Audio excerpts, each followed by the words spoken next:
Hello everyone, welcome to Edulucid. उम्मीद है आप सभी लोग अच्छे होंगे। सॉलिड स्टेट की इस लेक्चर सीरीज में आज हम लोग बात करेंगे कुछ इंपॉर्टेंट क्रिस्टलाइन आयनिक सॉलिड्स के स्ट्रक्चर्स के बारे में जो कि कॉम्पिटिटिव एग्जाम में बहुत ज्यादा पूछे जाते हैं। फिलहाल जो लोग मेरा ये वीडियो पहली बार देख रहे हैं या जो लोग इस चैनल पर पहली बार आए हैं उनको ये लेक्चर समझने में थोड़ी सी प्रॉब्लम हो सकती है, तो उन सभी लोगों से मैं रिक्वेस्ट करूंगा कि वो मेरे पुराने जो सॉलिड स्टेट के लेक्चर हैं पहले उसको जाकर देखें। वहां पर मैंने सॉलिड स्टेट के जो कॉन्सेप्ट हैं उसको बहुत डिटेल में एक्सप्लेन किया है। उसके बाद जब आप इस लेक्चर पे आएंगे तो आपको सारी चीजें बहुत अच्छे से क्लियर होंगी। तो फिलहाल लास्ट लेक्चर में हमने क्लोज पैक्ड स्ट्रक्चर के बारे में पढ़ा। कितने तरह की क्लोज पैकिंग हो सकती है, तो दो तरह की क्लोज पैकिंग हमने पढ़ी थी, cubic close packing, hexagonal close packing. और हमने वॉइड्स के बारे में पढ़ा, टेट्राहेड्रल वॉइड पढ़ा, ऑक्टाहेड्रल वॉइड पढ़ा और उनकी पोजीशंस के बारे में भी हमने पढ़ा कि जो वॉइड हैं उनकी पोजीशन कहां पर होंगी। तो आज हम लोग कुछ आयनिक सॉलिड के स्ट्रक्चर्स की बात करेंगे। कैटायंस कहां पर प्रेजेंट होते हैं, एनायंस कहां पर प्रेजेंट होते हैं, किस तरह का स्ट्रक्चर होता है उसको समझने की कोशिश करेंगे। तो फिलहाल अगर एक जनरल अंडरस्टैंडिंग की बात करें तो इन जनरल किसी भी आयनिक सॉलिड में जो एनायंस होते हैं वो हमेशा क्लोज पैक्ड स्ट्रक्चर में एग्जिस्ट करते हैं, यानी कि सीसीपी में होंगे या एससीपी में होंगे, ठीक है। और जो कैटायंस होते हैं वो कहां एग्जिस्ट करते हैं, वॉइड में एग्जिस्ट करते हैं, यानी कि या तो वो टेट्राहेड्रल वॉइड में होंगे या फिर वो ऑक्टाहेड्रल वॉइड में होंगे।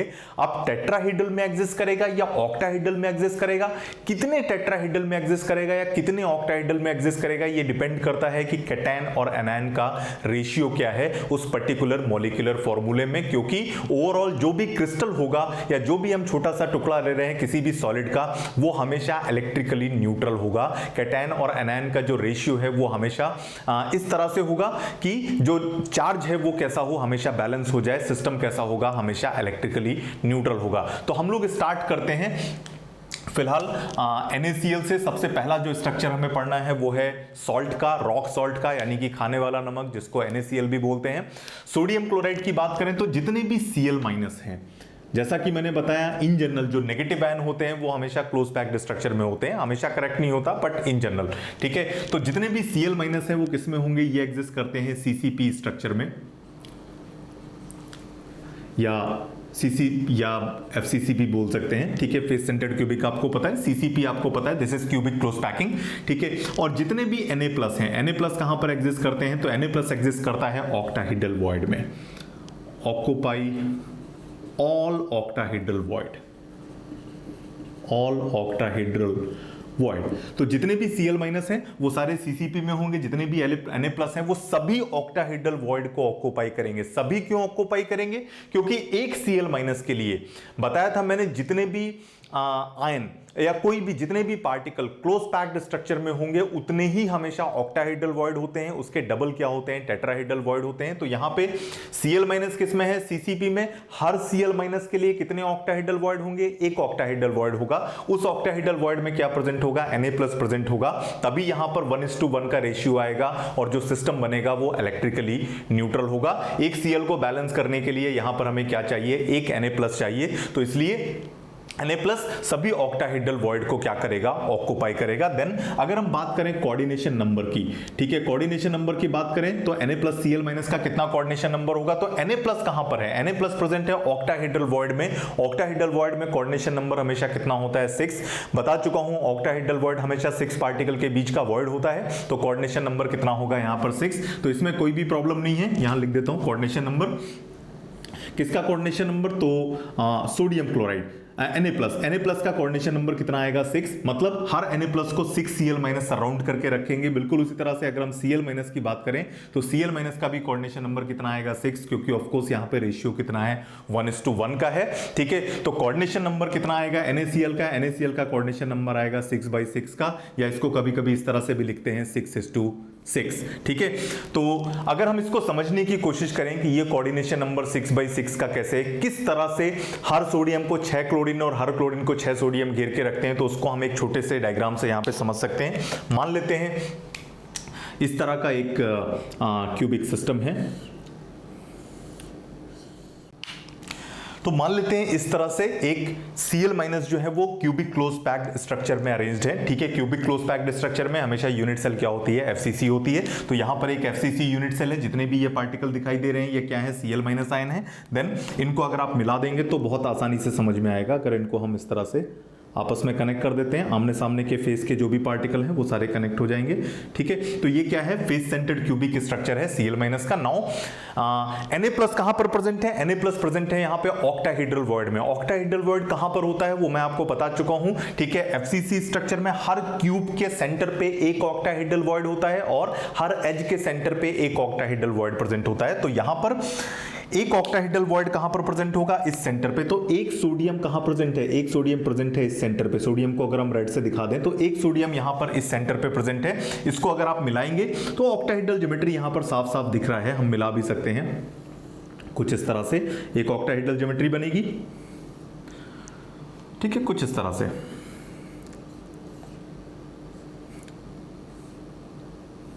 ठीक है, तो कोऑर्डिनेशन नंबर यहां पर देख सकते हैं कितना दिखाई दे रहा है, कोऑर्डिनेशन नंबर 6 दिखाई दे रहा है। ये जो सोडियम है इसको कितने क्लोरीन ने घेर के रखा है, टोटल 6 क्लोरीन ने घेर के रखा है। नाउ बिल्कुल इसी तरह यहां पर जो सोडियम प्रेजेंट होगा, एक और सोडियम कहां पर प्रेजेंट होगा, हर एज के सेंटर पे एक ऑक्टाहेड्रल वॉइड होता है। यहां पर एक सोडियम प्रेजेंट होगा, तो यहां पर भी जो ज्योमेट्री बनेगी वो ऑक्टाहेड्रल कुछ इस तरह से बनेगी।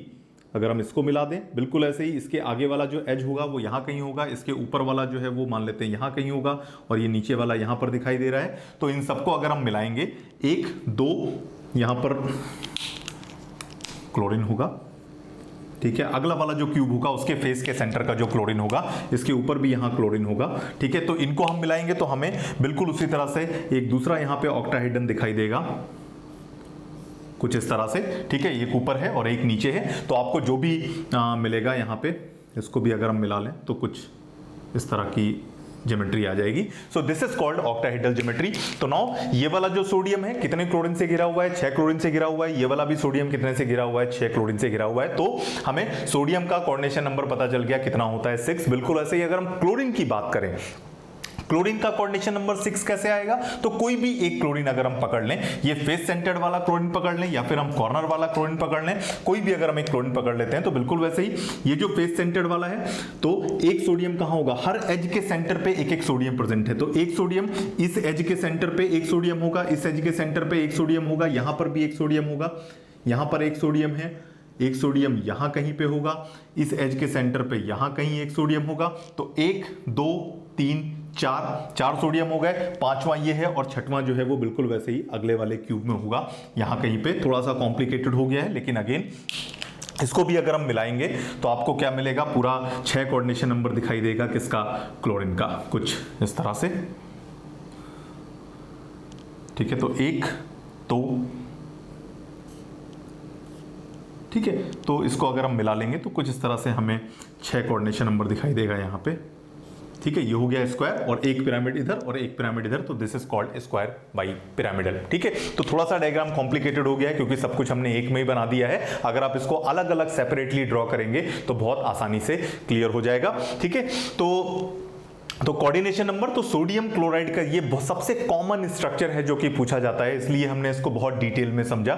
ठीक है, कहां कहां पर सोडियम प्रेजेंट है, कहां कहां पर क्लोरीन प्रेजेंट है, ब्रेन में एकदम अच्छे से क्लियर होना चाहिए। तो कोऑर्डिनेशन नंबर 6/6 आ गया। Now next structure is zinc sulphide. Next structure is zinc sulphide. Zinc sulphide की बात करें तो बिल्कुल वैसे ही जिंक सल्फाइड में जो S2- होता है, जो सल्फाइड आयन होते हैं, ये किस में एग्जिस्ट करते हैं, CCP में एग्जिस्ट करते हैं। CCP स्ट्रक्चर CCP में एग्जिस्ट करते हैं। CCP में यूनिट सेल कौन सी होती है, FCC होती है। और जो जिंक है, जिंक यहां पर एग्जिस्ट करता है किसमें, TD वॉइड में।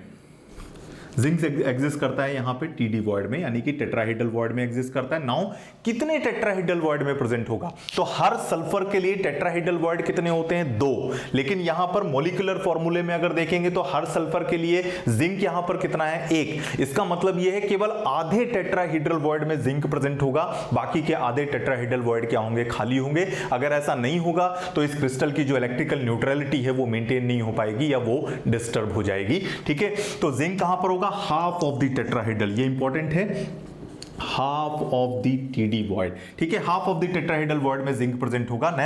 नाउ अगर हम कोऑर्डिनेशन नंबर की बात करें, कोऑर्डिनेशन नंबर की बात करें कोऑर्डिनेशन नंबर कितना आएगा? तो ऑफ कोर्स जिंक किसमें है? टेट्राहेड्रल वॉइड में है, तो कोऑर्डिनेशन नंबर ऑफ कोर्स कितना आएगा? जिंक का जो कोऑर्डिनेशन नंबर आएगा वो कितना आएगा? 4 आएगा। और बिल्कुल वैसे ही चूंकि रेशियो अगेन 1:1 का है, तो जो सल्फर होगा S2- इसका कोऑर्डिनेशन नंबर भी कितना आएगा? 4 आएगा। तो कोऑर्डिनेशन नंबर यहां कितना निकल के आएगा? 4/4, या इसको इस तरह से 4:4 भी लिख सकते हैं। ठीक है, तो ये दोनों बहुत कॉमन एग्जाम्पल हैं आयनिक सॉलिड के जो कि पूछे जाते हैं। Now next is caesium chloride, CaCl। Okay, तो बात करते हैं सीजियम क्लोराइड के। तो सीजियम क्लोराइड में जितने भी Cl- हैं, ये Cl- एग्जिस्ट करते हैं सिंपल क्यूबिक में, सिंपल क्यूबिक स्ट्रक्चर। ठीक है, सिंपल क्यूबिक लैटिस में एग्जिस्ट करते हैं। और जितने भी Cs+ हैं ये एग्जिस्ट करते हैं कहां पे? बॉडी सेंटर्ड पे।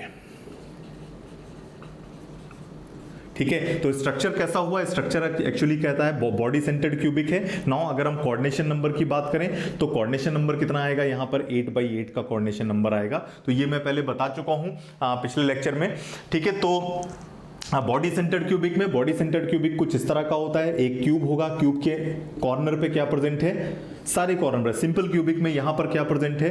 यहां पर Cl- प्रेजेंट है। और सीजियम कहां पर प्रेजेंट होगा? सेंटर ऑफ द बॉडी पे प्रेजेंट होगा। तो इस सीजियम को पूरे 1 2 3 4 5 6 7 8 क्लोरीन टच करेंगे तो कोऑर्डिनेशन नंबर सीजियम का कितना आएगा? 8। और बिल्कुल वैसे ही इस कॉर्नर के आसपास हम लोग कितने क्यूब रख सकते हैं? बता चुका हूं, 8 क्यूब रख सकते हैं। हर क्यूब के सेंटर पे सीजियम होगा। तो बिल्कुल उसी तरह से इस क्लोरीन को भी हर क्लोरीन को कितने सीजियम टच करेंगे? 8 सीजियम टच करेंगे। तो कोऑर्डिनेशन नंबर क्लोरीन का भी कितना आएगा? 8। तो कोऑर्डिनेशन नंबर दोनों का 8/8 होगा। Of course coordination number same होगा क्योंकि रेशियो यहां पर कितना है? 1:1 का। ठीक है, तो caesium chloride is not a close packed structure, पहले भी शायद मैं बता चुका हूं। ठीक है, तो ये 3 सबसे कॉमन स्ट्रक्चर थे जो कि पूछे जाते हैं। इसके अलावा कुछ और चीजें भी हमें पढ़नी है।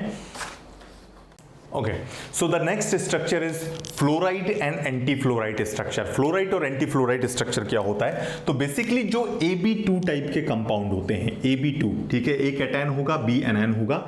Ab2 टाइप के जो कंपाउंड होते हैं इनका जो स्ट्रक्चर होता है इसको बोलते हैं फ्लोराइड स्ट्रक्चर। ठीक है, फ्लोराइड वर्ड कहां से आया है? तो Ab2 टाइप का जो सबसे कॉमन कंपाउंड है वो CaF2 है, यहीं से वर्ड आया है फ्लोराइड। इसको बोलते हैं कैल्शियम फ्लोराइड। ठीक है, तो कैल्शियम फ्लोराइड का जो स्ट्रक्चर होता है वो क्या कहलाता है? फ्लोराइड स्ट्रक्चर कहलाता है। एंटी फ्लोराइड उसके बाद में पढ़ेंगे। तो फिलहाल तो Ab2 टाइप के, A यहां पे कैटायन है, B क्या है? यहां पर एनायन है। तो इसका जो स्ट्रक्चर होता है that is called fluoride structure. तो किस तरह का स्ट्रक्चर होता है? तो यहां पर थोड़ा सा अलग होता है। कैल्शियम फ्लोराइड में जो Ca2+ है, Ca2+ एग्जिस्ट करता है किसमें? CCP स्ट्रक्चर में या CCP अरेंजमेंट में। और जितने भी F- हैं, F- ये कहां पर होते हैं? ये प्रेजेंट होते हैं टेट्राहेड्रल वॉइड में। कितने टेट्राहेड्रल? सभी टेट्राहेड्रल वॉइड में।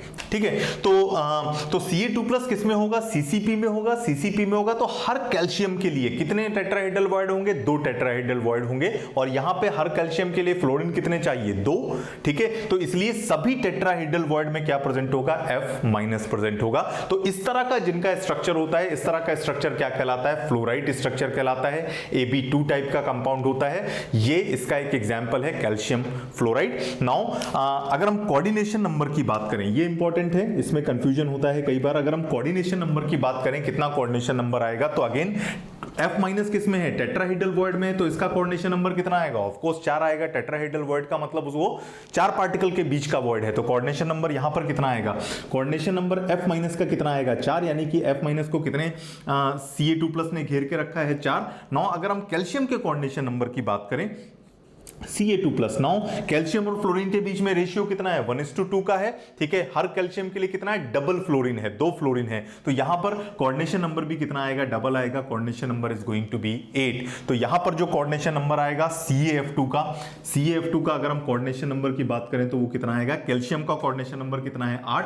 फ्लोरीन का कोऑर्डिनेशन नंबर कितना है? 4। तो 8/4 का कोऑर्डिनेशन नंबर यहां पर देखने को मिलेगा। ठीक है, तो इसमें कोई भी कंफ्यूज होने की जरूरत नहीं है। अगर आपको मॉलिक्यूलर फॉर्मूला है तो मोलिकुलर फॉर्मूले में अगर आपको एक का कोऑर्डिनेशन नंबर पता है तो आप बाकी का कोऑर्डिनेशन नंबर पता कर सकते हैं, ठीक है, यहां पर सिंपल रेशियो देखकर, ठीक है।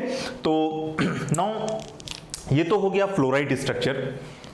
एंटी फ्लोराइड स्ट्रक्चर, तो ऑफकोर्स इसका ठीक अपोजिट होगा एंटी फ्लोराइड स्ट्रक्चर।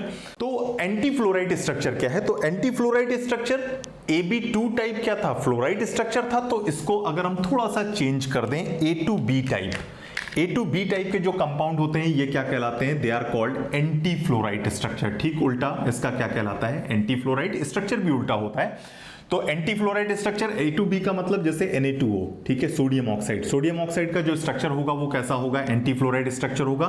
तो यहां पर जो ऑक्साइड होता है O2- यानी कि जो नेगेटिव आयन होगा ये एग्जिस्ट करता है किसमें, CCP स्ट्रक्चर में, CCP अरेंजमेंट में। वहां पर कैटायन था, यहां पर एनायन है, जैसा कि नॉर्मली होता है, ये CCP अरेंजमेंट में एग्जिस्ट करता है। नाउ और जितने भी ए हैं ये ए कहां पर एग्जिस्ट करेंगे, या सोडियम की बात कर लेते हैं, सोडियम का एग्जांपल ले रहे हैं, तो सोडियम Na+ किस में एग्जिस्ट करेगा, it will occupy all TD voids, जितने भी टेट्राहेड्रल वॉइड हैं उसको ऑक्यूपाई करता है। तो यहां पर अरेंजमेंट जस्ट उल्टा है, वहां पर कैटायन किस में था, CCP में था, यहां पर एनायन CCP में है, वहां पर जो एनायन था वो टेट्राहेड्रल वॉइड में था, यहां पर कैटायन क्या है, टेट्राहेड्रल वॉइड में है, इसीलिए इसको उसका just opposite anti fluoride structure बोलते हैं। नाउ अगर हम कोऑर्डिनेशन नंबर की बात करें तो कोऑर्डिनेशन नंबर Na+ का कोऑर्डिनेशन नंबर कितना होगा, टेट्राहेड्रल वॉइड में है तो कोऑर्डिनेशन नंबर Na+ का कितना आएगा, that is equal to 4। Then उसके बाद अगर हम O2- की बात करें तो बिल्कुल वैसे ही कोऑर्डिनेशन नंबर 1:2 का रेशियो है, तो कोऑर्डिनेशन नंबर कितना आएगा, दैट इज इक्वल टू 8, यानी कि हर ऑक्सीजन को 8 सोडियम घेर के रखेंगे। तो Na2O का कोऑर्डिनेशन नंबर की अगर हम बात करेंगे तो सोडियम का कोऑर्डिनेशन नंबर कितना है, 4, ऑक्सीजन का कितना है, 8, तो कोऑर्डिनेशन नंबर कितना आएगा, दैट इज इक्वल टू 4/8, ठीक है। हाँ, पिछले वाले में ये कोऑर्डिनेशन नंबर 8/4 था, if I am not wrong. Okay, तो ये दो स्ट्रक्चर हो गए।